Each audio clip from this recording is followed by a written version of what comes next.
This is Planet Music.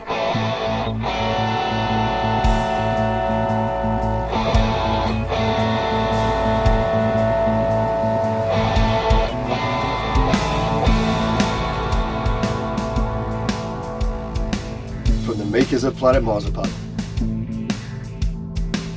In a streaming world, we're proud to be a podcast that celebrates the art of the album.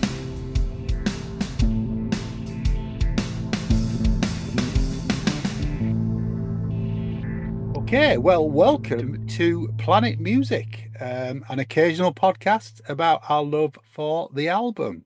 I'm Mezza. I'm here with my podcast other half, Craig.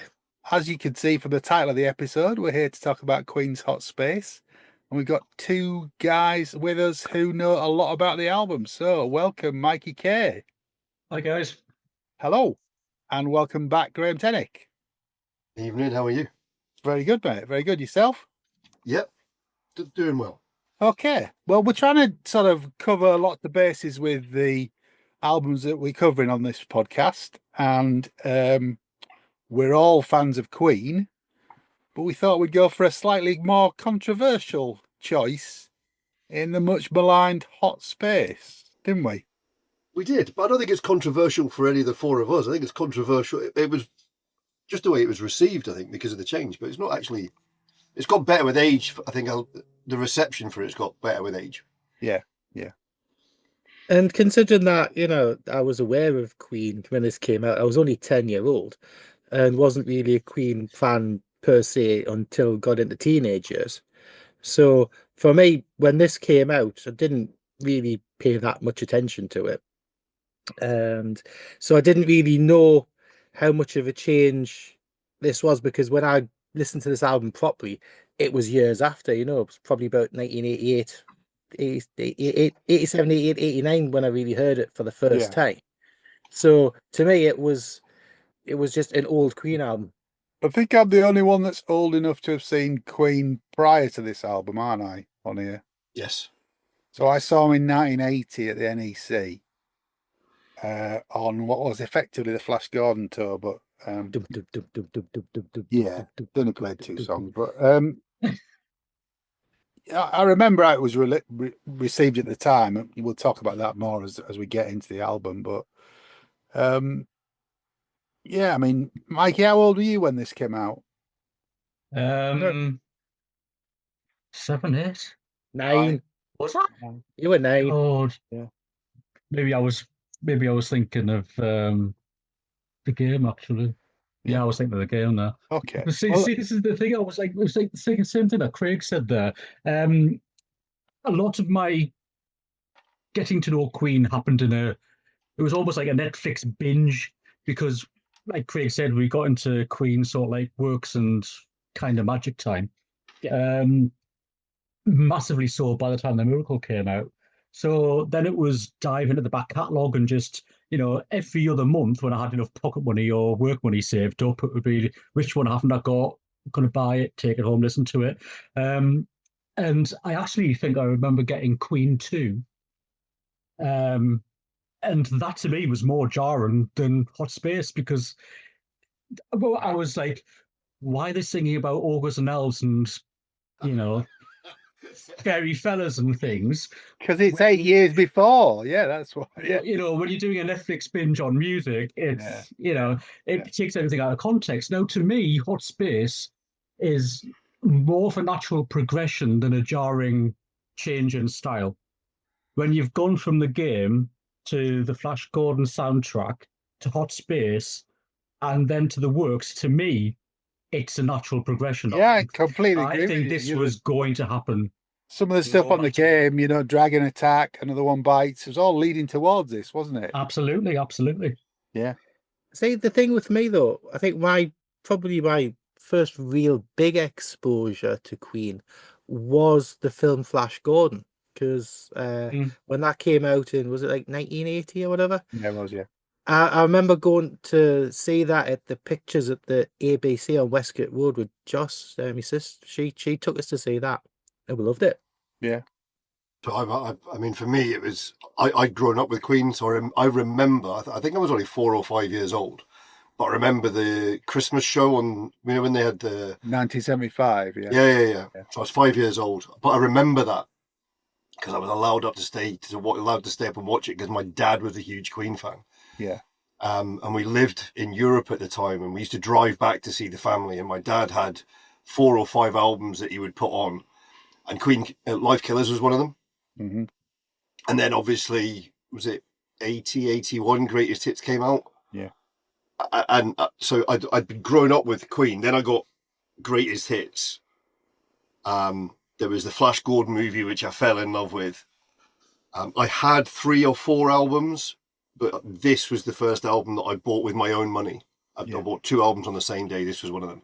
And I immediately fell in love with it, partially because it was mine, but also the music was addictive.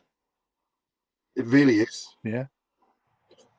Um, Shall we talk? We'll do our normal Wikipedia entry, and then we'll get stuck into some of the tracks, shall we? Yeah. Oh, I'm just trying to. I just got distracted there thinking back to Flash Gordon. Sorry. Eddie, down boy. Cordelia Moody, who was Ming's daughter in the film. Sorry, I'm not going to say it. I won't say a word. I'll be good. No. Okay, I'll let it get Leave it, published. Lloyd. I'll let it get published. It was a different time. All right, stop it. So from Wikipedia, for an 80-year-old Craig, you know, come on. From Wikipedia, Hot Space. Hot Space is the 10th studio album by the British rock band Queen. It was released on the 4th of May 1982 by EMI Records in the United Kingdom and by Elektra Records in the US. Marking a notable shift in direction from their earlier work, they employed many elements of disco, funk, R&B, dance, pop and new wave music on the album. Combined with the ongoing backlash against disco music, this made the album less popular with fans who preferred the traditional rock style they had come to associate with the band.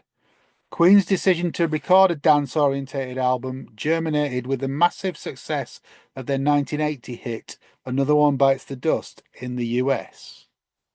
Under Pressure, Queen's collaboration with David Bowie was released in 1981 and became the band's second #1 hit in the UK.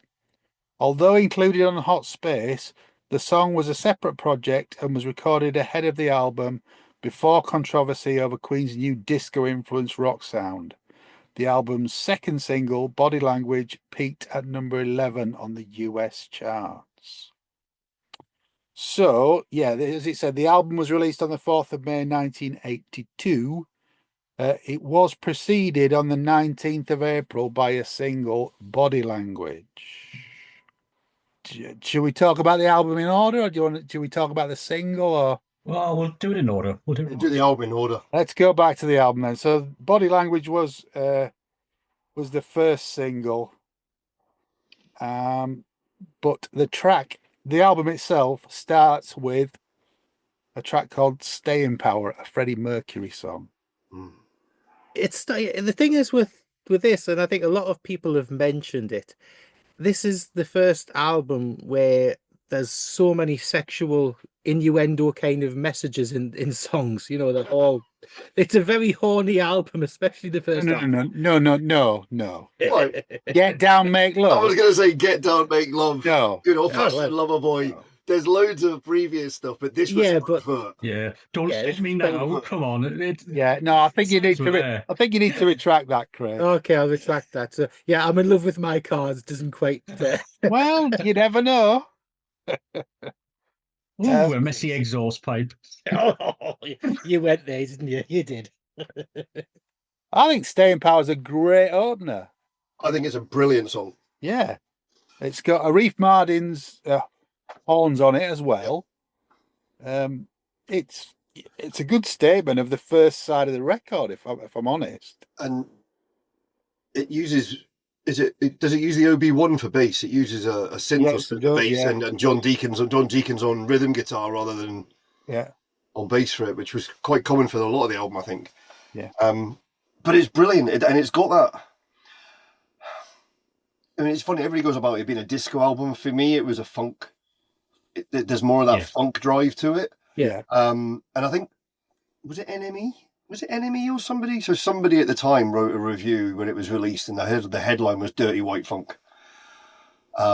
And that was the name of my first ever band. So when I left, yeah. So the guitarist that I was with, a guy called Grae, who's unfortunately passed now, was the biggest Queen fan I've ever met in my life. I'm absolutely obsessed. And we made a 4-piece band, and we did things like, we did a couple of Queen covers, we did some A Living Colour, so a lot of sort of funky rock stuff. Yeah. And the name of the band was Dirty White Funk, and it came from this album, and he loved it. Fair enough. It's got such a groove on the song. It has. It's got, it's quite fast as well, isn't it? I mean, Yeah. It's not as fast as a live version of this, but Well, everything they played from the album on live was just, God, sped up massively. But we'll talk about that. Well, yeah, there's the live versions like sped up a lot and a lot heavier, a lot rockier. the whole, So there's a big disparate sound between the live versions of the songs and the studio versions of the songs. yeah. But it's an Mikey? entertaining opener. Mikey? It's wonderful, this track. It's really driving. It kind of it does set the tone for the rest of the album, or certainly side one. I think side one was probably them doing the experimental stuff a bit more than side two. I think side two attracts more standard Queen songs. Yeah. Certainly, they kind of stick to their own instruments on side two more, but they play each other's instruments on side one. But wasn't side one mainly recorded in Germany, whereas side two was mainly recorded In Montreux, yeah. In Montreux, yeah. I think it was that way around. Yeah. This is, to me, sort of like a natural progression from Don't Stop Me Now. It's I mean, far from being similar, but just that the drive. You can't say anything other than what they said on the back of the album credits, where they said Arif supplied the hot and spicy tones. It is what it says on the tin, really. Releases a single in Japan only, which I think's a crying shame. I think Absolutely. I think it would have been a great first single in the UK. Yes. Oh, absolutely. yeah. Absolutely. Far better than Body Language, but we'll talk about that shortly. I think Fred's vocals are just on it. So I think his vocals on the whole album are just superb. What you do find a lot, and certainly again with the songs on side one, there's a lot of lyrical repetition going on. Yeah. You've got the power word, you've got dancer next, then you've got back chat, then you've got body language. It's like the very hard hitting. The rhythmical style, yeah, absolutely. It's like he's putting his vocals in as an instrument. Yeah, it's amazing. And there was a promo 12-inch put out at the back end of November '82, shortly after the Japanese release, with a 5-minute 51 remix by John Luongo, which is. It's not. I played it tonight for the first time. It's not massively different until you get the middle breakdown. That's when it changes. It's kind of like not a massive difference, but that would have been a lovely 12-inch version for us in the UK to have had. Yeah. It's a shame. I think it's a bit of a miss. Okay, on to track 2, Brian May's Dancer, which is really odd to think that this is actually a Brian May song. You think? So I don't struggle with that at all. So it said if you look at a lot of it says, oh yeah, it's look at Dragon Attack and that kind of riff. I could see the Dragon Attack The thing. first thing I hear when I listen to this, so I'm a huge Deep Purple fan, and what I hear is the Glenn Hughes, David Coverdale era, Stormbringer, Burn, the funky rock stuff. To me, it smacks of Brian May trying to fit in with the rest of the album at this point. Do that funky dance stuff, and I think certainly on side one he does struggle to sort of stamp his mark on a lot of things, doesn't he? But this is he's all over this. But I love this song probably because I love that Glenn Hughes period of Deep Purple so much, with that driving sort of funky style of rock. It's brilliant. But again, it's keyboard bass again, isn't it? Yep, he played the riff on the sequencer. Yeah. Craig, It's a canny tune.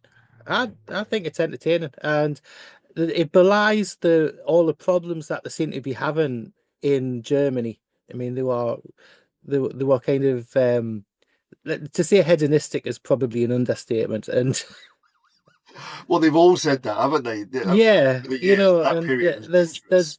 there's a yeah, it was dangerous to them and dangerous for their relationships. Yeah. And I think what you said is right. I think it's Brian May's almost attempt to keep up with what was going on over there, because weren't they pretty much writing in two camps at the time, where it was John Deacon was writing with Freddie, Yeah, and Brian and Roger were writing together. So yeah. To be fair, and I this think they one, were pretty much writing in four camps. I think, yeah, I think, yeah, I think at this point, ego and drink and other recreationals were taking the toll. I mean, certainly Freddie was very on board with what John was doing, and I think that set up future writing partnerships for tracks on the works, and certainly with Kind of Magic.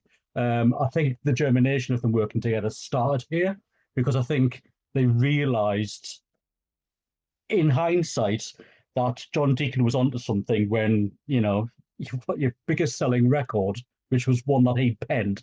yeah. Another One Bites the Dust was their biggest You selling know, single, wasn't it? So it was a no-brainer that they were going to go in that direction. And there's been a lot written about how certain people were trying to influence Freddie, and we don't Paul like rock. Prenter. We think you should go. Yeah, Yeah, I was going to say, yeah. That, it has been alluded to, and it has been said by both Brian May and Roger Taylor in interviews. But I have to say, I'm going to put out another podcast here. I was watching on YouTube literally just yesterday. There's a podcast called Dope Yeah Talk, and they literally 3 weeks ago interviewed Peter Freestone, who was obviously a PA to Freddie. Yeah. And he actually said, yes, Paul Prenter was there and he was a bad influence, more so in later years than earlier years.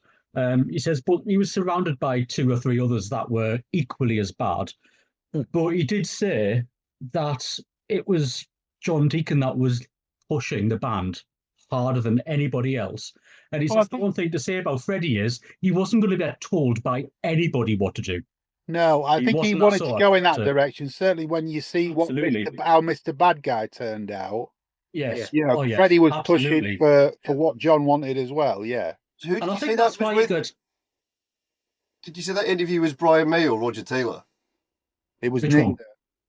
The dope you. On the podcast, it was Peter Freestone. Peter Freestone, Freddie. Yeah, but oh right, okay, yeah, because there was an interview. Was it 2011 or something? With Roger, and Roger said categorically the direction was John Deacon. Yeah. And Freddie was more than happy to go along for the ride. yeah. Well, I think a lot of those interviews 2011 were for the reissues when the remasters.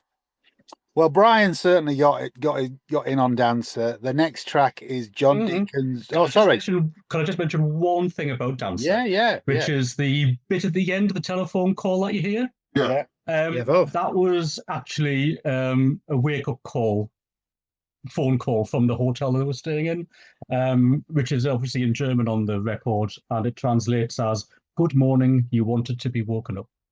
Okay, there you go. That's only half the thing, because the rest of it is the cocaine's on top of the toast. Track 3 is John Deacon's Back Chat, which was released as a single in August 82. August, yeah, quite a way after the album. But the singles have been, apart from Under Pressure, which was released previously, wasn't technically part of this campaign. The singles really didn't do anything in the UK. Well, at least they remixed Back Chat. They tried, didn't they? Yeah. I like the track. I think it's great. It fits with everything else on that side. It fits with the rest of the songs on the side, yeah. For Deaky, it's a good track, I think. It was a top 40 hit. Yeah. Just. Well, that's okay, yeah. But, I mean, I think it's the weakest song on the side. I think it's a good song. I think the weakest song on the side is Next. Okay. Okay. Well, we'll discuss that when we come to it. I'm sure we will. Because it goes back to Mikey's. So the repeating, biting lyrics from Freddie, the way he does it, the aggressive. It drives the song as well. And But it hasn't let up. You've had 3 tracks of really up tempo music, haven't you? You know. But if you think, if this wasn't a Queen song, if it was by another kind of contemporary artist in the disco Chic? thing, Something like that, yeah, if it'd been like that, but if it had been if it had been 2 or 3 years previous, because the one thing I would say about side 1 of this is it did miss the boat by a couple of years at least, you know, because we'd come through punk, we'd come through disco, you'd started to get into, you know, everything from your like 82, 83. You're coming into like new wave, and you're coming into, you know, the Smiths, and you're coming into Duran Duran, and you're coming into as a big change, and this is very much a callback. And I know there's been things where, you know, half of side 1 you would expect to be in some kind of German gay disco kind of thing. I get where a lot of the pushback is, and the way a lot of people didn't like where they were from, because it was progression for the band, but it wasn't progression musically for the time it was released. I was just looking, because there's quite a famous thing in America where a DJ invited folks to a White Sox game to burn disco records. But that was 1979, so that predates Another One Bites the Dust. Yeah, The thing is, though, the music was still played. The disco music, the funk music, that kind of driven stuff was still being played in clubs. Whether you're talking gay clubs or straight clubs, it was still being played in clubs. And Freddie and John Deacon went to clubs. Yeah. So it was still the music. They were seeing people driving dancing and enjoying that type of music. They'd had the hit. Why not make more of it? Yeah. I think the Disco Sucks movement was mostly driven by bigots, really. I think they were just trying to control black people and gay people. And those who loved the music and wanted to listen to music just kept on listening to it and kept on making it. Quite rightly so. No different, really, to how jazz was ostracized, you know, at the turn of the century. I mean, am I dreaming? Am I right in saying that Michael Jackson references this as one of his influences for Thriller? Yes. I think he references the entire album as an influence. Yeah, that's what I'm saying. The album itself. Yeah. There are that goes around, comes around, really, yeah. Right. There are people who speculate that, you know, there is a massive influence, and there's a lot of parables with Thriller to this album. So it's, you know, I've not heard that before, I must be honest. There's a few Queen review sites and a few YouTubers who have purported this. Okay. Yeah. But I think Backchat's a great song. Commercial, you know, again. Yeah, it's kind of tune. Make that the first single, and we might be talking about a different reaction to the album as well. But Go on, Mikey. I was just going to add a few things. I mean, Deacon plays practically most of the music on this track, and this was actually part of the sessions following Under Pressure. It was way before they got to Munich. And Brian really had to fight to have his say on this record. Now, I wasn't 100% aware, but I always thought that Brian's guitar work was meant to be the person at the receiving end of an argument fighting back. It's like screaming guitars, you know, and having read what Brian May actually said, that was his call back to John Deacon. He was like, look, you know, your song's about an argument. Let's have something aggressive in there. And he bloody went for it with the guitar work on there. And it's noticeable that on Dickie's remix, and especially on the extended version, he kind of dials the guitars up a bit, which are slightly dialed down on the album version. Yeah. So I think this is a good example.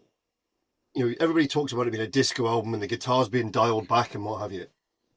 Because I haven't done the homework over the last few days, even on the non-guitar tracks, when the guitar's there, he really goes for it. And when it is really, really good. And even when there's only like a couple of riffs or a couple of bits towards the end, he still gets his layered guitar parts in, or he gets his searing solos in. It's not led by guitar, but there is still plenty of guitar there. I think Dancer is led by guitar because it's got those riffs in it, but this isn't. Backchat's not, and Staying Power's not, definitely. And Body Language definitely isn't. If there's any on it, but yeah. Okay, so let's move on to track 4, which was the first single off the album, Freddie Mercury's Body Language. It's very overtly, as Grae said, this is very overtly sexual. This is a very horny song. It really is a horny song. It is. It's a sleazy song. Like, It is, really but kind of down and dirty. It works for what it is. Whether it was a sensible choice for like a lead single, probably not. Did this make the Chinese and Japanese releases? Yeah. Did it? Yeah. Which is made because Get Down Make Love was removed. It was, yeah. I don't understand how this got past the censors, because it's even worse. And in fact, if I remember right, when Greatest Flicks, the Greatest Hits video came out, this video wasn't on it. Was it not? If I remember it got banned. right. It got reduced to nighttime only play, post Watershed play only on MTV, didn't it? Yeah. It was nighttime only play on MTV, and so yeah. I'm just looking on Wikipedia. There is something we've just referenced it in the 2011 documentary Queen Days of Our Lives. Jim Beach described Hot Space as a disaster, really. It didn't appeal to the hardcore Queen fans who would turn up to concerts with the Disco Sucks banners. Yeah, but they didn't play the songs like disco songs on the live shows. Didn't. They were all so much heavier. Anyway, I'm getting off the point. Sorry, we're talking about Body Language. Yeah. It's one of the worst Queen songs for me. And I love Queen, and this is just shockingly bad. It's barely there. It's a huge mistake releasing this as the first single. Oh yeah. I don't think it's a single. I don't think it's worthy of the album, if I'm honest. Come on, Mikey, what do you think? I like it, but I kind of half agree with John. I think this was Freddie flexing his muscles. I mean, literally and figuratively. Again, if you look at the credits for the album, I mean, he practically, apart from a tiny bit of guitar at the end, plays everything on this track. It is almost a prelude to his forthcoming solo stuff down the road. Well, and what happened with that? Yeah, but the structure of the song's strange. You don't get your first verse until like a minute and a half in. It's like it's been chopped up and organized in a very jarring way. And the word body alone appears in the song 31 times. Again, yes, I have. It's like what? It's almost like a mantra thing going on, isn't it? And and I think there was some subliminal messaging going on as well with Freddie at the time, because you've got printed on the album cover like the down arrow and the 3 hours to the side of it. Yeah. And throughout the tour and certainly even slightly beyond, he started wearing arrows on his shirts and jackets and things. He did. Some people have alluded it to being about the club he was going to at the time. Can't remember the name of it. What was it called? Where, in the UK or in? No, we're talking New York here. Oh, I don't know. Studio 54. Was it New York or was it San Francisco? No, it was definitely New York, the one I'm thinking of. Anyway. It could have been something easy it could have been for catering, 1 arrow means down that he wants a fake roll, 3 hours across means he wants 3 jabby dodgers. It could be anything like that. And the sleeve itself portrays the arrows. Yes. On the 7-inch single anyway. Which mothers in Woolies weren't going to pick that up for the kids, were they? I'm surprised Wolves even stopped it. Apparently, It's, they played it on the American leg of the tour. They played it live. What? They played it live on the American leg of the tour. I didn't know that. The first European performance was in Vienna on the 13th of May, and it was played every night on the US and the Japanese leg of the tour. That surprises me, I must It admit. does me. I've never heard it. I must look out for bootleg. I've not heard it live. no, can't say I have. Anything else to say on body language, or shall we move on? I'll definitely move on. Yes. Track 5, last track on side 1 of the record. Action This Day, Roger Taylor song. You can tell it's a Roger Taylor song straight away. Yes. Straight away. You know, it's almost like research. Well, listening to it a bit, it does guide you in the direction of where he was going to go to with Fun in Space. Yes, very Well, much. Space has been there. A bit. Only be, was it Already Fun been in, out. was Sorry? it Fun in Space the year? Do Was you the year mean before? Strange Was it Frontier? Strange Frontier? That was it. Yes, Strange Frontier. Yeah. We'll get me Fun in years Space wrong. came out after the game. Yes, and then Strange Frontier was 84, wasn't it? Just before. Yes, correct, yes. Before the works. Yes. So yeah, that's Yeah, where I was. yeah. That's where I was heading on it. Yeah. It starts with a driving drum track, doesn't it? Drum machine. Is it? Yep. Yeah. It's a Lin and the Lin DM1 or whatever it's called. Yeah, it's a drum. It's a drum. Okay, but it's set to, again, to keeps up with the tempo of the rest of side 1, doesn't it? Really? Yeah. There's certainly more Brian on this, and the vocals are shared by Roger and Freddie. Anything on this one, Mikey? Loads. Go on then. Craig will tell you, a big Roger Taylor fan. Always had a As bit of we a all touch are. with him back in the day. He writes some of the best Queen songs for me. Yeah. They're always kind of on the pulse of what's going on in the music industry at the time, and I think he brings that into the Queen albums. His are always very standout tracks, and this is one of them. It is a very new wave kind of sound. Kind of sounds to me a bit like, could be Blondie, could be certainly The Knack, Police, Talking Heads. It's got that sort of like new wave vibe to it. And the thing that is really noticeable about the song is the time signature, because it's in 2/4 time, which is quite rare in popular music. One of the ones you'll know off the top is Stop the Cavalry by John Louis. Yeah. Because it's got that. It's just, a lot of marching songs are in 2/4 time. So you've got Revolution by the Beatles is in 2/4. I'm a Believer by the Monkees. But so is the Nursery Rhyme, the Grand Old Duke of York. It's got that, marching quality sound to it. Yeah. But I bloody love this song. I think it's absolutely amazing. And that the duets, like lyrical something between Freddie and Roger, just top notch stuff. So it's not just the fact that he does the music industry. He does social commentary really well as well. Oh yeah, all of the he tends to do that in all of his Queen songs. And it's that driving beat, and it's like, so who did the saxophone? It's got the saxophone solo on it. They did that.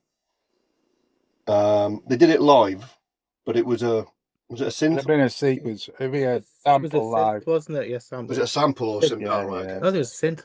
Yeah, but it's one of those songs that is just incessant, because it's that It's driving, yeah. And it's a brilliant way to finish a side of an album, because you're just like, okay, what's next? Bring it on. Yeah, it's Trying underrated. to see who played the sax, but I can't see it. Dino Solera. Was Dino Solera, yeah. Dino Solera, yeah. Okay. And when they got to the live shows, they replaced him with the keyboard player Morgan Fisher, who was formerly Mott. From Mott the Hoople, yeah. Yeah. Yeah, good track. I like it. Roger, his standard was pretty good right across Queen's career, wasn't it? Yeah. I'm not sure I entirely agree with he wrote more of the better songs than anybody else, but he was consistently good. His lyrics are more straight-ahead rock and roll for me usually. Yeah. mean, I've got a soft spot for Brian songs. But Depends what they are. I mean, yeah, on this album, they're pretty good. Yeah, on these solo albums, oh no, right, his solo albums are like yeah. they're so up and down. It's unbelievable. I've got them Yeah, all. don't you start dissing. Yeah, don't you start dissing Starfleet. No, not No, Starfleet. I've got, right, I've got the Starfleet, original and the box set, and Back to the Light might be a good place. Anyway, yeah. but, yeah. So that's the end of side one. Unless you've got anything to add for action this day, Craig. No, I think it's a top tune, and it is. I think that would have been interesting if they'd taken a gamble and did this one as a single, because it would have appealed more to Queen fans, I think. And around that time, it would have fitted in, like when Mikey said, obviously the Talking Heads, the Police, all that kind of It's a bit more of a contemporary song, definitely, than the disco funk style stuff. Yeah. Okay. Over onto side two. Track one on side two is Put Out the Fire, Brian. It's a Queen song, though, can't you? You can tell this is a bit more of a traditional. They're all Queen songs, track. Craig. It's a clue on the cover. But no, yeah, but this was an experimental album for them. But Well, Put Out the Fire, as Mikey said, I think it was Mikey. Side two is more traditional. straight ahead Queen tracks, you know. Yes. Yeah. No, So yes, it's a Queen song. Yes, a Queen song, Yes. and you can tell it's a Queen song. Brian and Freddie sharing lead vocals on this one. That's corking. Grae? I love it, and I like it. It's funny. Is it next? Is it the next one? Yeah, I think it is. Yeah, it is. So this juxtaposed with the next track, because obviously this is written about Michael Chapman's point of view. Yeah. From Lennon, or you listen to the lyrics and what have you, and then you've got next, and it's such a powerful song, even without understanding what the lyrics about. It's a really powerful riff, a really powerful lyric, well performed. I mean, Freddie is on fire on this album. Has Brian come out and said that these lyrics are from that angle? Yeah, I believe. My take on these lyrics are about old-fashioned gun law is dead. Like, you don't need guns. Put out the fire. That's my take on it. Yeah, right. So it was written from the perspective of Michael Chapman and being able to take on the hero of the day, and you can be able to get a gun. But the premise of the song is that you don't need the guns, you don't need to be able to do it, and you need to get rid of them. Right. Yeah. Yeah. Yeah, and I mean, I'm trying to remember when it was first documented, but he has come out and said it was based on that idea to begin with. Yeah. As Craig was trying to say, it is more of a straight ahead Queen rock song, isn't it, than anything on side one. I like it. It's it's good. It's better than what's coming next. But It's funny though. Do you think that if they'd actually made this the lead song on the album, it would have allayed a lot of fears? I think it would have created more complaints, because people would have got the album home and it's not like this track. Yeah. You know, I'm sure the band wanted something that would signpost the new direction, which is why they picked Body Language. So did you just say it's far better than what comes next? Absolutely. I know the reasoning behind the next track, but it's one of Freddie's worst lyrics. Okay, Mikey, though, what do you think of Put Out the Fire, though? What do I think of Put Out the Fire? Brian, for me, can sometimes just be a little too blunt with his lyrical style. And sorry, you like Roger's lyrics? I do, but I want to make love to you, baby. Roger's lyrics, you know. Yeah, get to the back of the car.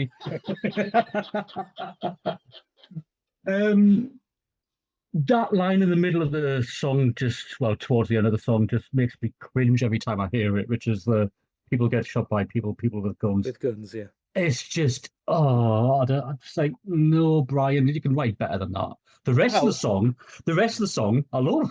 Remember that phrase? You can write better than that. I'm going to say it again in a minute. For me, side one of the album, as much as I love it, I think it fell down a little bit in that as much as it was a change, and as much as it was a direction that we kind of felt they were going to go in any case, certain parts of it sound a little sparse, and I think that's because you haven't got the harmonies between Brian, Roger, and Freddie singing that you're used to. I think there's gaps in the music, there's gaps in the production, and on this track, you're getting it properly for the first time. You can hear those harmonies coming together, and it's a hard hitter. It's a really good song, and quite rightly, it's on the Queen's Rocks album from '97. It's not like everything on Hot Space should be lauded for not being this or not being that or being too this or too that. If it's on Queen Rocks, then Queen Rocks was assembled by Brian May, wasn't it? Yeah, well, there wasn't too many others who were going to do it at the time, was there? No. I'm sorry, I want to defend that lyric. I think that's fine. I think that lyric is absolutely fine.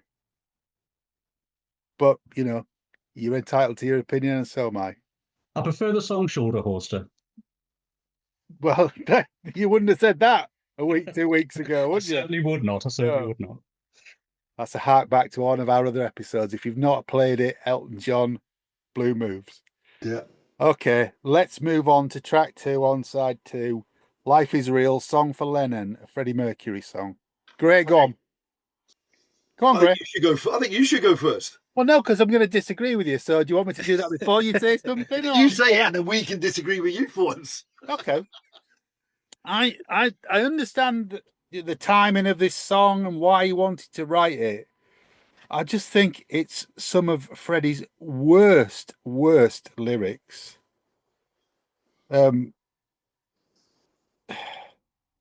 Where should I start? At the very beginning. No, because there's some real... music is my mistress, loving like a whore. Lennon is a genius, living in every pore. Life is real, life is real, life is real, so real. What the fuck is he on? Well, toast, like I said before, with cocaine earlier on. Sleeping is my leisure, waking up in a minefield. Dream is just a pleasure dome. Love is a roulette wheel. Life is real. What a load of crap. Anyway, what do you think of it, Graham? So it's a Lennon fanboys tribute, and written when it was. And I mean, as far as I'm aware, he'd written it I think he'd written the lyrics in response to Lennon's death, and then wrote music to the song. Yeah, to create the song. So I can understand somebody who was a fan of Lennon just writing shit down. It may have, I'll agree, it could possibly have done with some editing or some tweaking or what have you to make it a fully fledged song. But I understand the sentiment of it, and I love the arrangement of it, and I love his performance. Yeah. I mean, if you think about it, if it's a tribute to Lennon, the way that John's going on about the lyrics being like absolutely atrocious, look at Imagine as a song. Everybody loves Imagine, but lyrically, it's awful. I know. So you can say that, I'd just like to say, listeners, that was Craig Houston that just said that.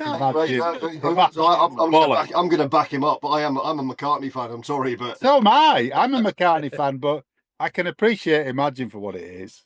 Yeah, but lyrically, it's not as bad as that. It's not. I mean, look, I'll defend Fred to the hilt, but that is one of his worst. I mean, there's 2 tracks on this album that I would leave off. Body Language on side 1 and this off side 2. But you don't defend Freddie at all, then, do you? I do defend Freddie. Freddie is or was absolutely amazing. He really was. I mean, he made some duff moves. I think this album heralds a bit of a downturn in Queen's output for me. And I know that some of the guys on here don't feel that way, but Kind of Magic's not a patch on what had come before this album for me.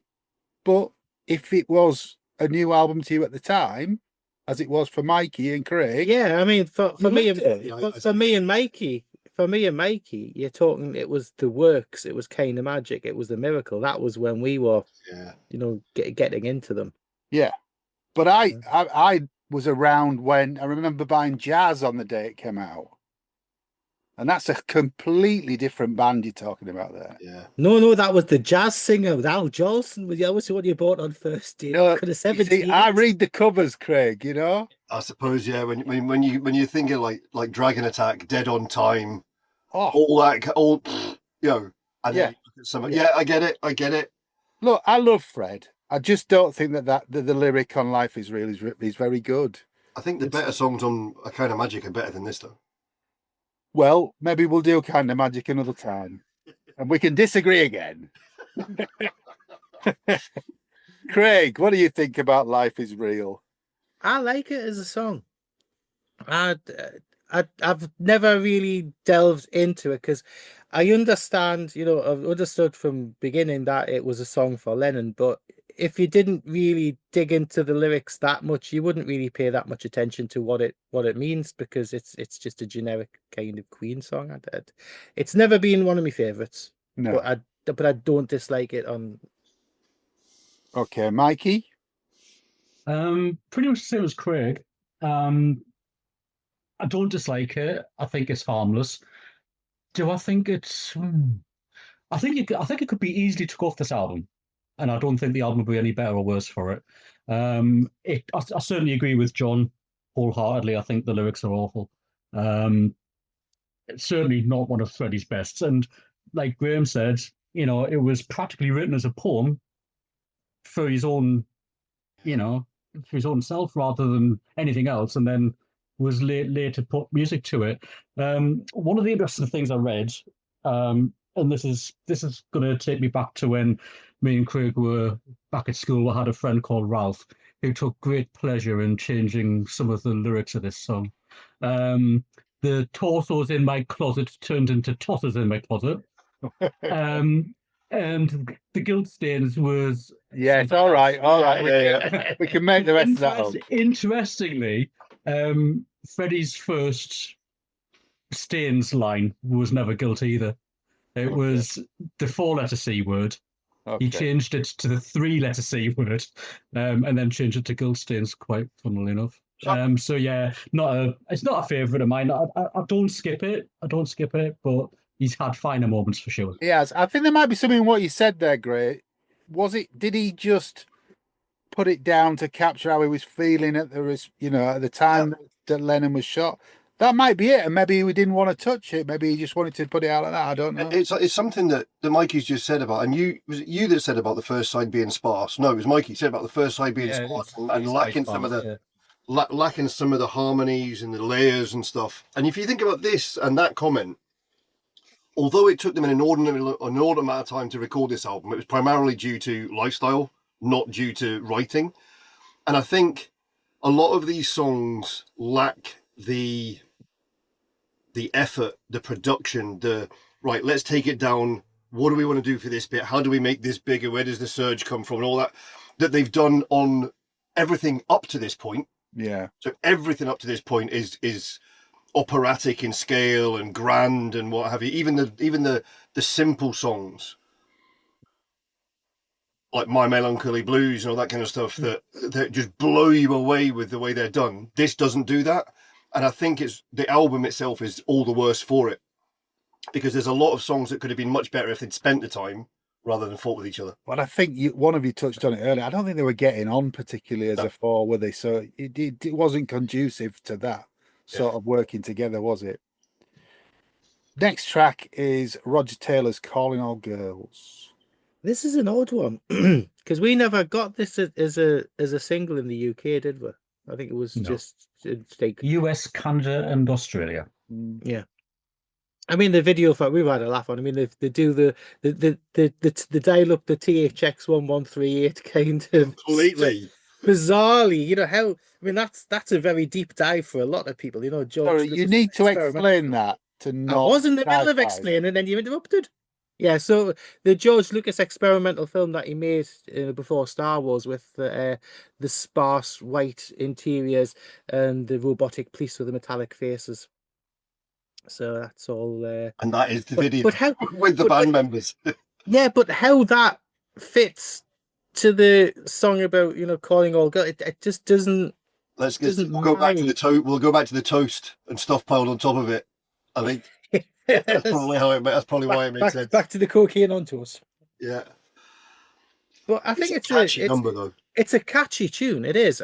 It would never have worked as a single in the UK. But I think it's quite. And is it lightweight? I don't know. It's not a song I would skip, and I like it. But Grae? I love it, and like I say, I love it because it's catchy and it's kind of an earworm type thing, with the repeated lines and all that kind of stuff. And I posted this messages today, and people who were Queen fans knew exactly what I was talking about straight away. Yeah, you know what I mean. It's a catchy number, and is it a really strong Queen song? God no, it's a great pop song. yeah. Yeah, definitely. Mikey? Love it, love it, love it. Yeah. Well, Roger Taylor wrote it, so I'm going to. Hey. It sounds a little bit Roxy Music-ish to me. Almost, yeah. maybe even album Stardust. I don't know. There's that Album diddling, Stardust. ding, ding, ding, Wow. diddling, ding, ding, ding, ding. That little riff thing going on. I think it's amazing. Roger does some guitar feedback noises as well, which kind of drone in the background. It's just got so many layers to it. But yes, I agree. It's an out and out pop soft rock song. Nothing to not like about it. I don't think. I think it's great. Should it have been a single? Probably not. And it's a shame actually because it's Roger's first ever A-side release. Bless him, and it got confined to territories where it didn't do that well. Although it got to number 30 in Canada, so I don't think that's to be sniffed at. A shame of things to come because obviously he did, write some stonkers in the future. I was it was never played live in Europe. No, it's on. There's a Japanese version on Live at the Bowl. Live at the Bowl, yeah. It was never played live in Europe. No. But it's odd that there was a video. They made a video for this, but the next song, Las Palabras, they didn't actually do a proper music video for that, did they? No.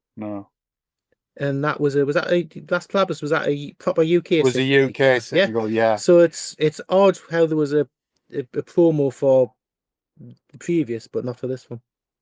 So Las Palabras came out on the 1st of June, whereas Calling All Girls was released mid-July in the US. I think Calling All Girls would have been a great UK single, I have to say. If Las Palabras is a single, then Calling All Girls is a single for me. They're pretty much on a par. It's a good track. I love it, yeah.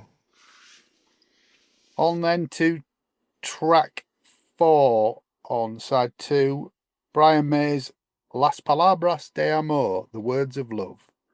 Craig? I really like this song. I always have.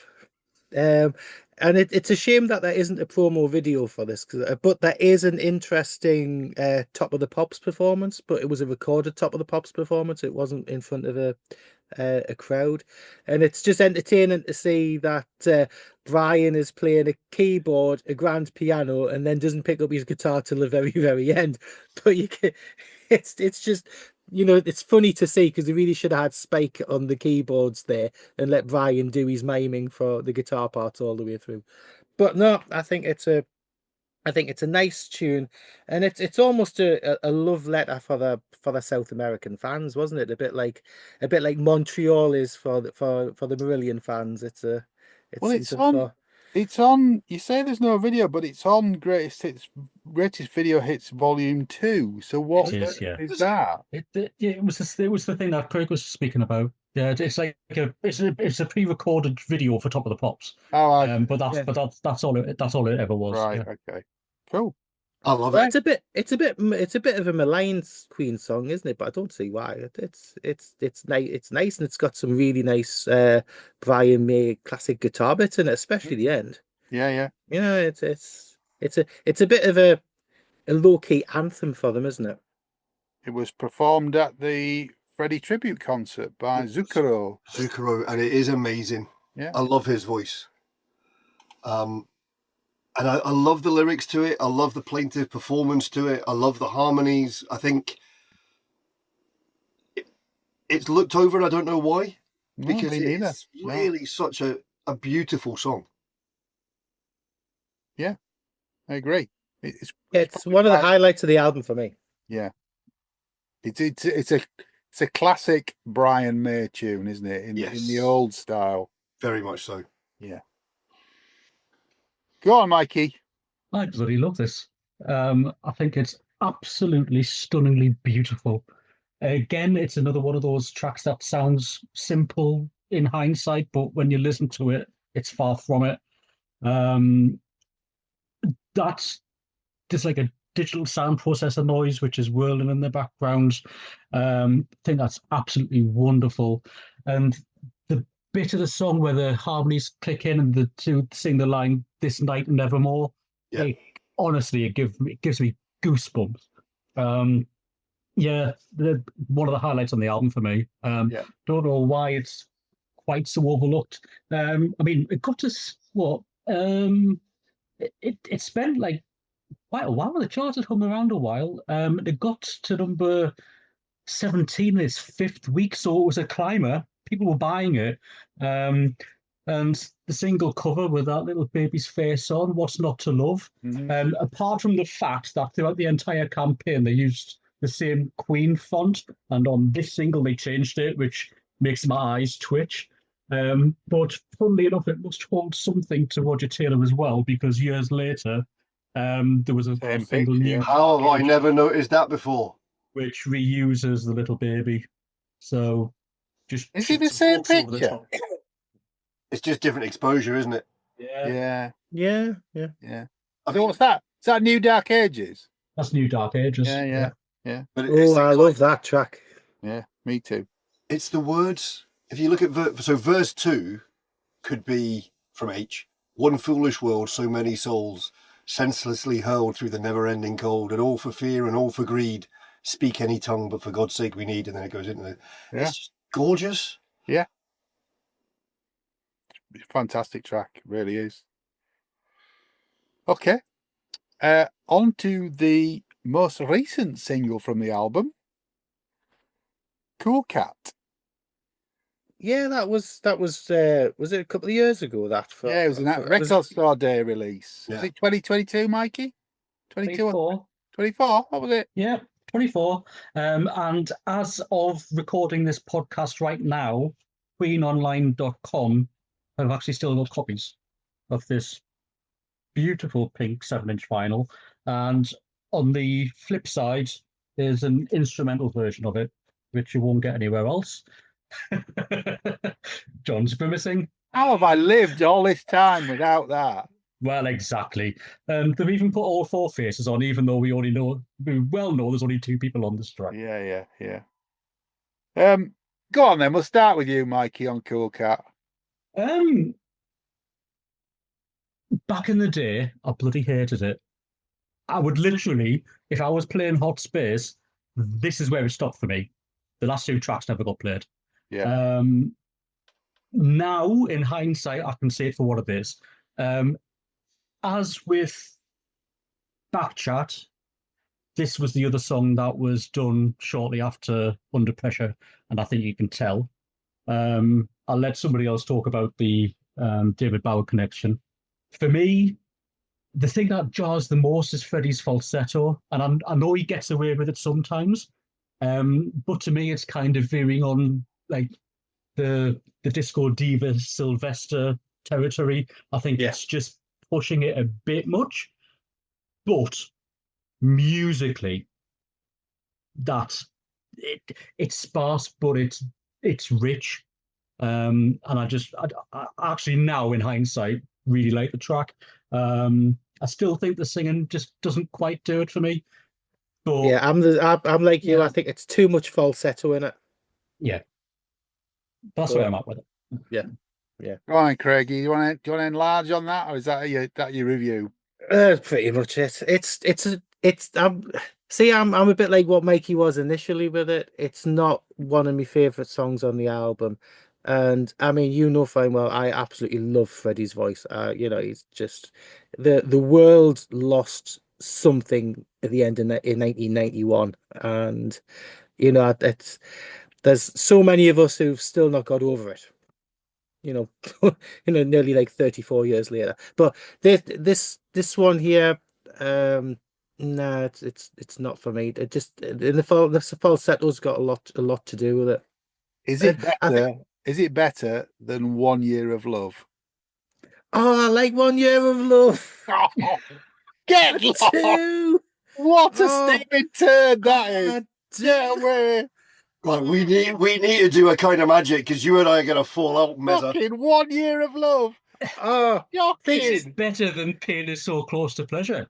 What? Which is an- Cool cat! I like Pain is So Close to Pain So Close to Pleasure better than either of those two songs. Anyway, Grae, what do you think of Cool Cat? We've gone off topic. Sorry, it's my. So, it's funny because earlier on I was going to say something along the lines of, for me, this is Queen's Prince album. What? I know it sounds a bit weird, but it's that kind of disco funk type stuff that No, I get that. Yeah, totally. and Have you heard Prince? right, yeah, I have heard Prince. Right. This is Camille. This is his. No.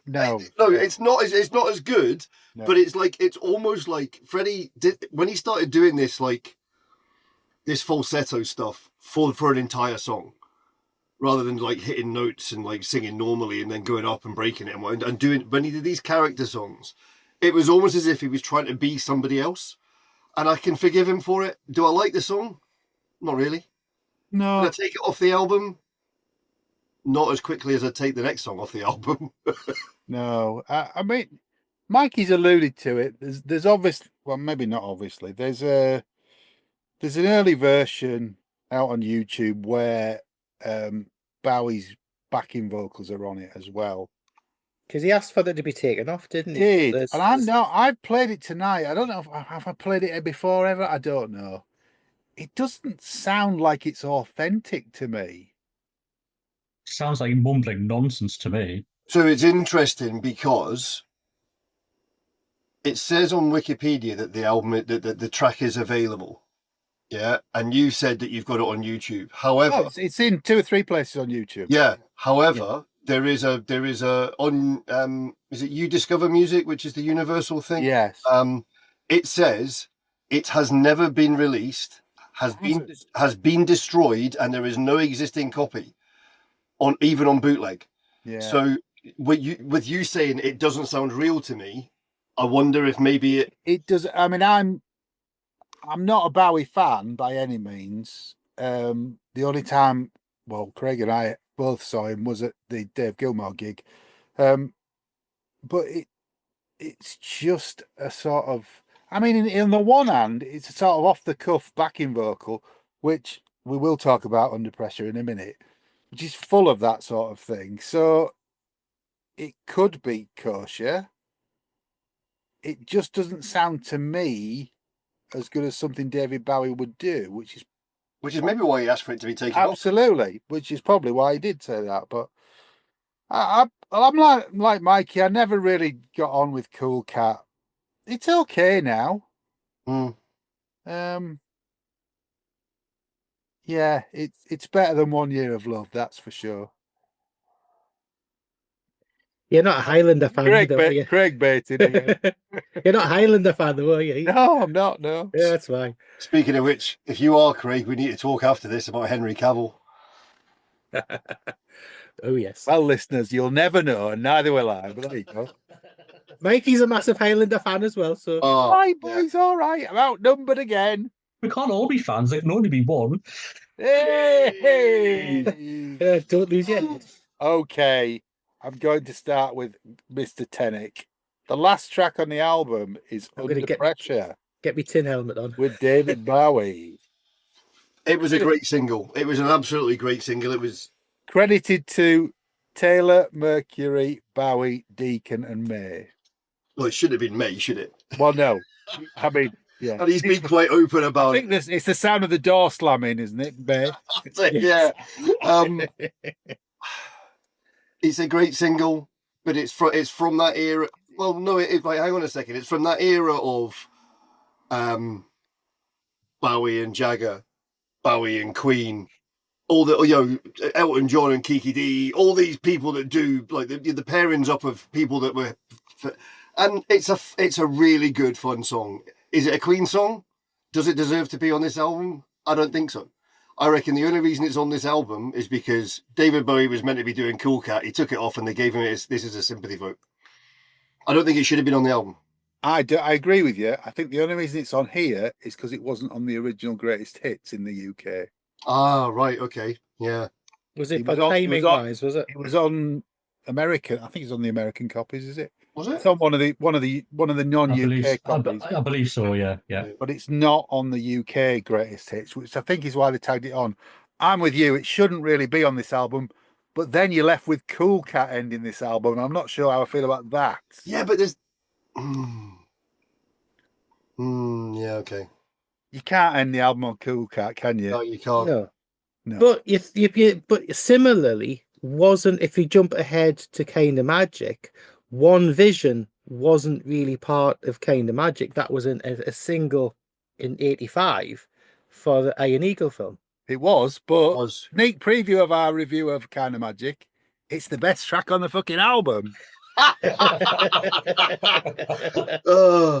And the fact that they left the words fried chicken in it. So. Yes, brilliant. But also, listeners, we're not doing Kind of Magic for a long time yet, so don't get it. No, Yeah, no, hold your breath. no. There's a short version of it. There's a preview. Mikey, Under Pressure. No pressure then. No. Hey, No. No. See, I never liked it. I like some David Bowie stuff, but I think he was going through his Let's Dance phase at the same time that Queen were going through the Hot Space phase. And I think, short of it, I mean, he only popped into the studio to say hello, and then, they were doing some jamming ready for the new album session start, and it was like, oh, I'll have a go with this. And then the Clash of Five Egos thing happened, and then the single gets spat out. Have you?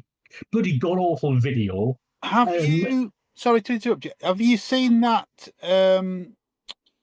Again, I've been on YouTube. Have you seen that early demo of the track "Feel Like"? Yes. So that's the sort of maybe the intro structure of Under Pressure, isn't it? With a more Brian type. Absolutely, and I think that's why Brian got pissy, because his stuff was took off it when Bowie came in and started having his say. Because Bowie was the one who kind of fine with it. It was like, "Oh, David Bowie's in the studio." Wasn't it Bowie who insisted on like the clicks and the claps? Well, he came up with them, yeah. So yeah, I think as a novelty, I get it. Should it have been on the album? No. I mean, for me, the B-side's better than the bloody A side. And even that isn't fantastic. No. But You only like you only like Soul Brother because it lists other Queen songs. well, that's it. Name checks, doesn't it? Yeah. I don't know. I mean, my 1989 head would have said, lose Cool Cat, lose Under Pressure, make Last Palabras de Amor the last song, and put Soul Brother on before it. Well, I'd go it's an idea. But we're stuck with what we're stuck with, aren't we? So Yeah. Under Pressure, I don't mind it. In Queen's canon, it's never been one that I play often.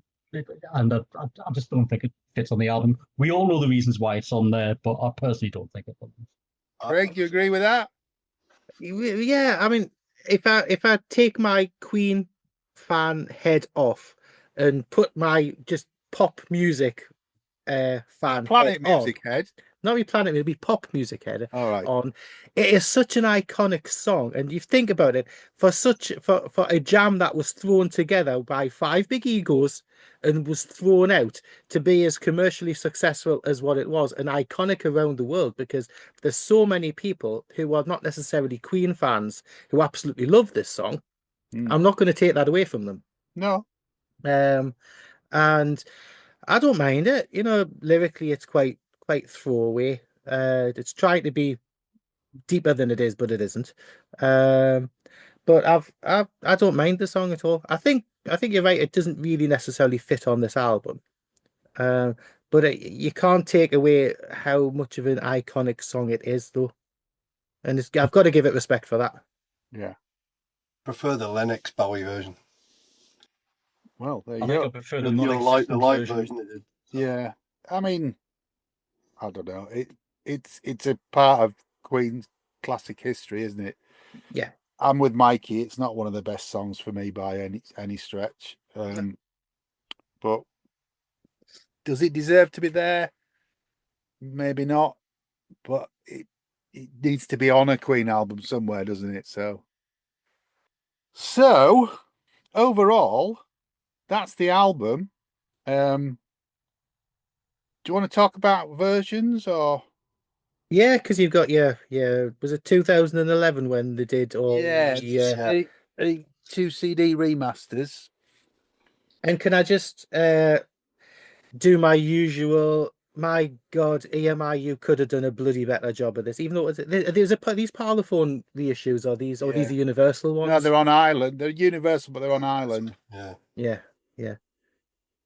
I mean, they could have done. I mean, until they did the big nice deluxe thing on the Miracle, the stuff was there to make a lot better deluxes.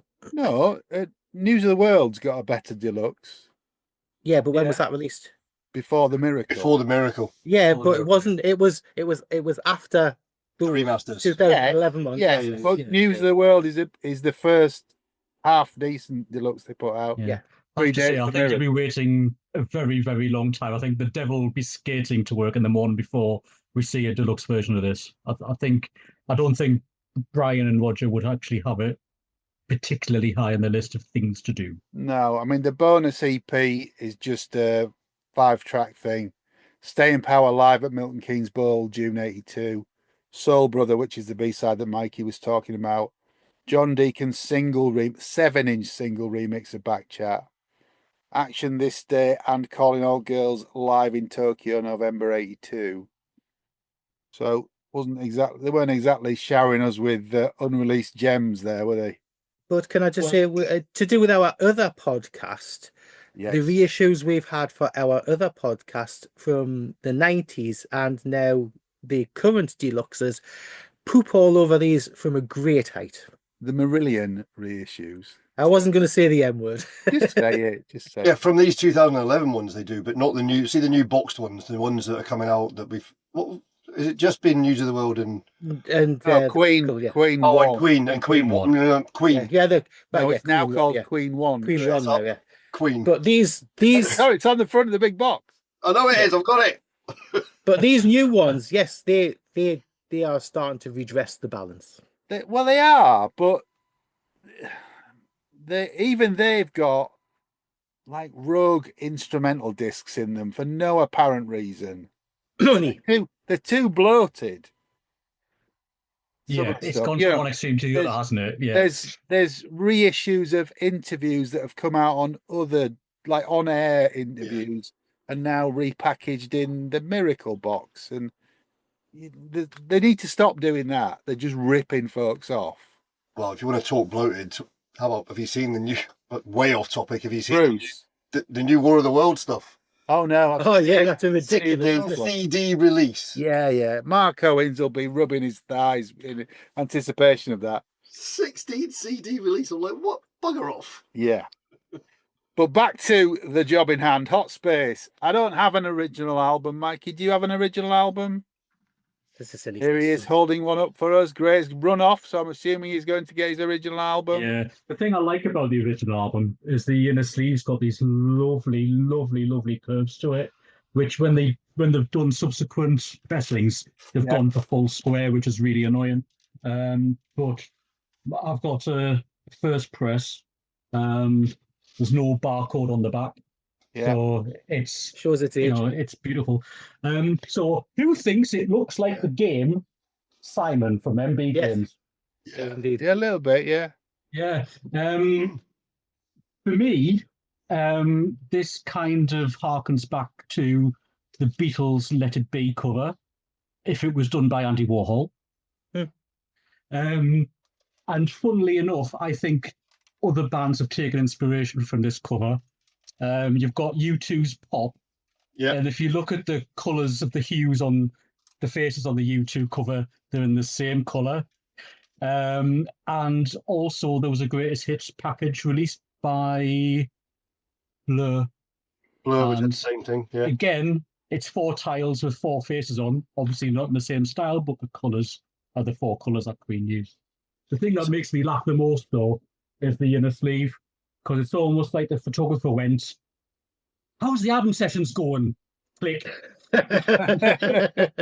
Because they all look really, really, really pissy on there. But I actually really love that. I love the inner sleeve picture. It's amazing. Sleeve, is the inner sleeve not a photo from the same session as the Greatest Hits cover? It could possibly be. It could possibly be. It's got that feel about it. Yeah, It was photographed by Simon Fowler, so no. Oh well, no, it won't be. Was it? Was it because Jared Mankiewicz? I don't know. I'll have to look that. No, it was. Oh, what was Princess Margaret's husband called? The photographer. Litchfield, Patrick Litchfield. Yeah, Litchfield. Yeah, Yeah, he did the. did he? Greatest Beg your Hits, pardon. yeah. Sorry, then. Yeah. Yeah. So this is my original 1982 copy. One of my first 2 records. It's one of the very few records that survived a house fire in 1989. Wow. And I'm chuffed to bollocks it did because I love it. It was already hot. Yeah. Hey. See what you did there. It was the vacuum of space that kept it from setting fire as well. That's the Yeah. shit joke. And then Well, I'm talking about tight faces and things. I just want to be really, really deep anal here. On all the 7-inch singles, the Queen logo that's printed on the inside of the discs is the logo from Flash. Yeah.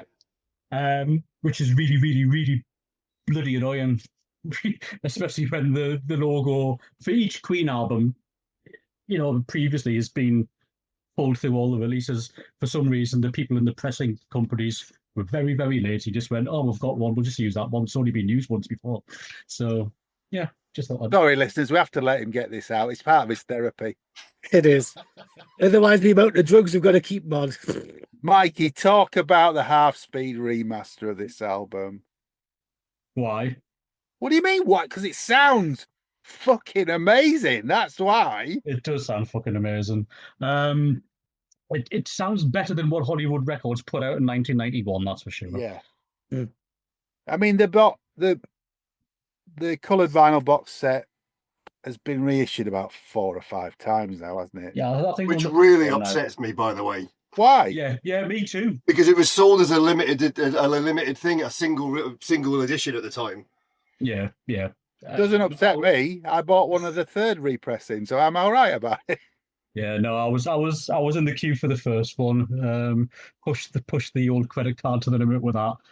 It's a beautiful set, but all of the vinyl sounds absolutely stunning. I've only played through everything once, and it's been put back in its box. And other than what I showed you guys earlier on today, it very rarely gets an outing, but the pressings are amazing. Well, that's why I said to when you posted earlier on, I went, "Is that from the box set?" And I'm like, I can't even remember what colour that one is in the box set, because that's how I got it out. I played it all once through. I've had it out since my nephew came down, and he started like pouring through my vinyl collection, and then he saw the box. He went, "Is that all of the albums?" And I played a couple of them for him. But I'd forgotten what colour it was. It's a gorgeous. I have to say, I play mine. You all have a go at me for everything being in plastic sleeves. I play mine box. It sounds amazing. Oh, I don't buy records not to play them. It's just the fact that I've got other versions that don't have to get a box out. I'm assuming that the half-speed remaster is the current version available on vinyl. I'm just trying to establish that. I believe so. It must be the same cut. They wouldn't have redone it, would they? I wouldn't have Don't thought so, no. Yeah. It's 28 quid on Amazon at this minute, but any of the Queen albums on half speed remastered just sound wonderful. They really do. So much bottom end, clear, quiet, beautiful. Really good. They didn't. It was nice to have Innuendo on double vinyl as well, because Yeah. there hadn't been, trimmed and truncated to fit onto the single disc as it was back in the day on the original release. So having that room to breathe in all of its glory was wonderful as well. Yeah. This one wasn't done as one up to. Was it only up to Jazz or the Game that did the Japanese the sort of the gold disc things that were done in the late 80s?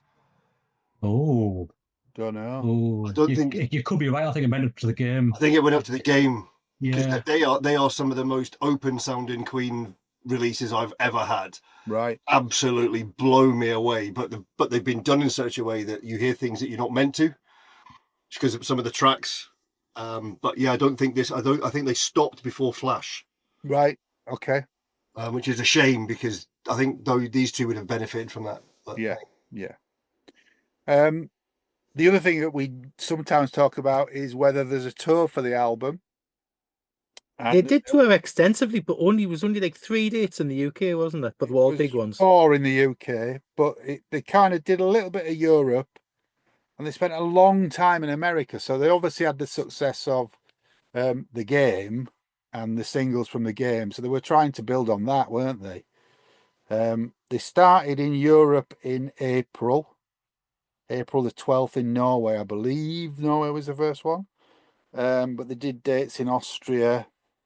And the UK dates were the 29th of May, 82 at Ellen Road in Leeds. 2 nights at the Royal Highland Exhibition Hall in Edinburgh on the 1st and 2nd of June. And then the Milton Keynes Bowl on the 5th of June, which was recorded for Queen on Fire live at the Bowl. Did you see this tour at all or not? I didn't. I had tickets for Ellen Road and I didn't get there. I was really quite upset. My mate Neil went and had a fantastic time. I didn't get to see it, no. Oh.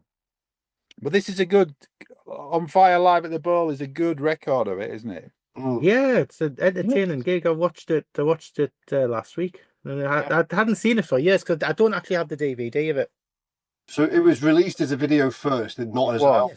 Yeah, it was a VHS at first. Yeah. The album was released sometime later, wasn't it? The album was I think the album was released on DVD. 2004. Yeah, yeah. But I remember sitting. In fact, the guy that I mentioned earlier, Craig, he lent me Live at the Bowl or Live on Queen on Fire.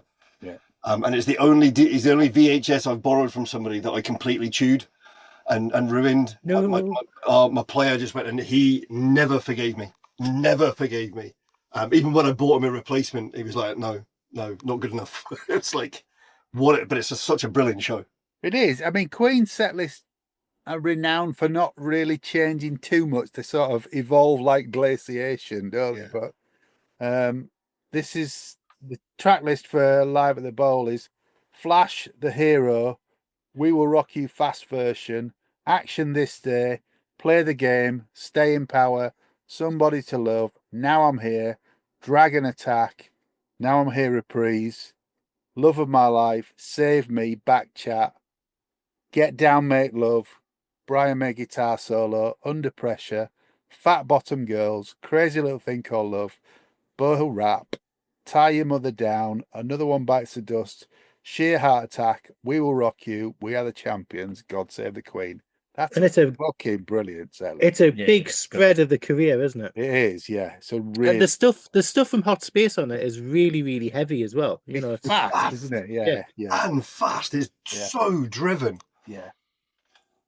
I'm not quite sure why they played them fast. I agree with them playing them heavier, but I think I don't know.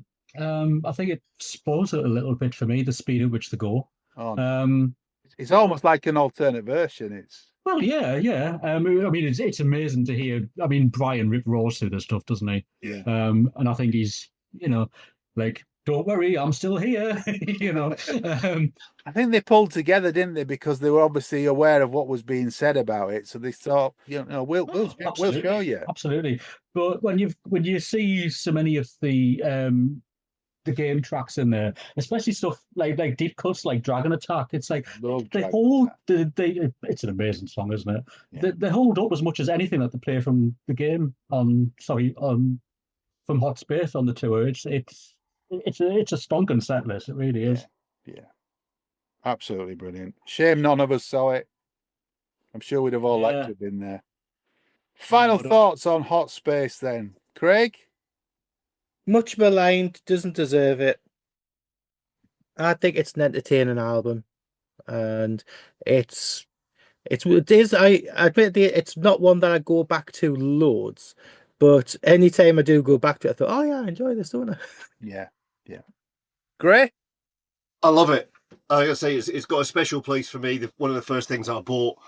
Although I like the band, it was the first album that was mine.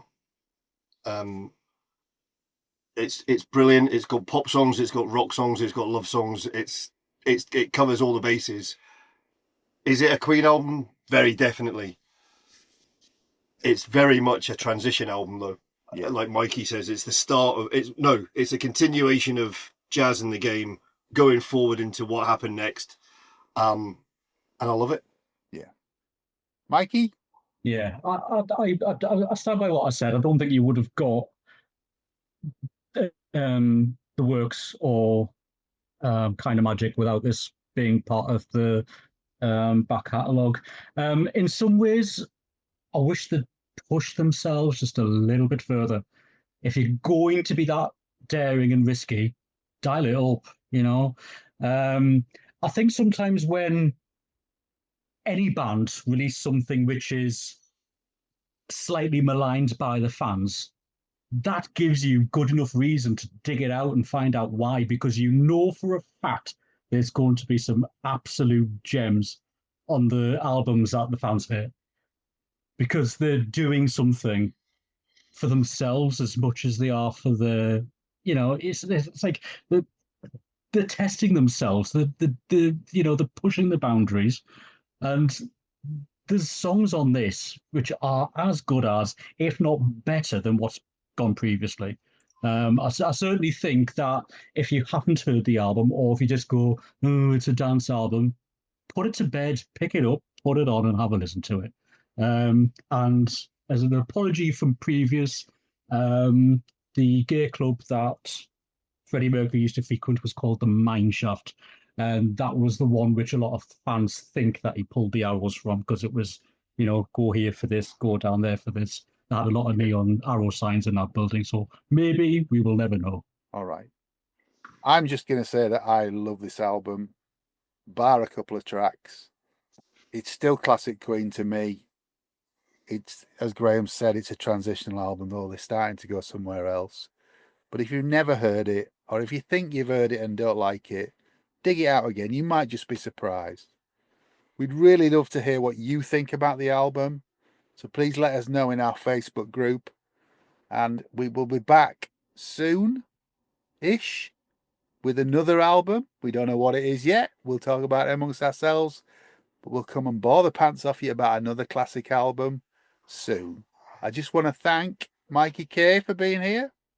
Thanks for having me, guys. Thank you, Mikey. Thank you, Grae Tennick. Thanks for putting up with my brethren. Yeah.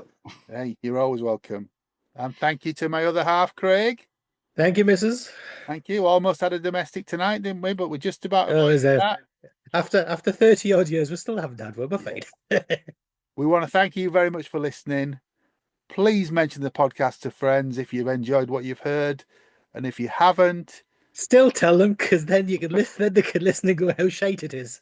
And if you haven't, you've been listening to The Rest is Entertainment. It's good night from me. And it's good night from him. Take care. And stay alive. Yay. Or keep yourself alive. Yeah. Oh. Hey.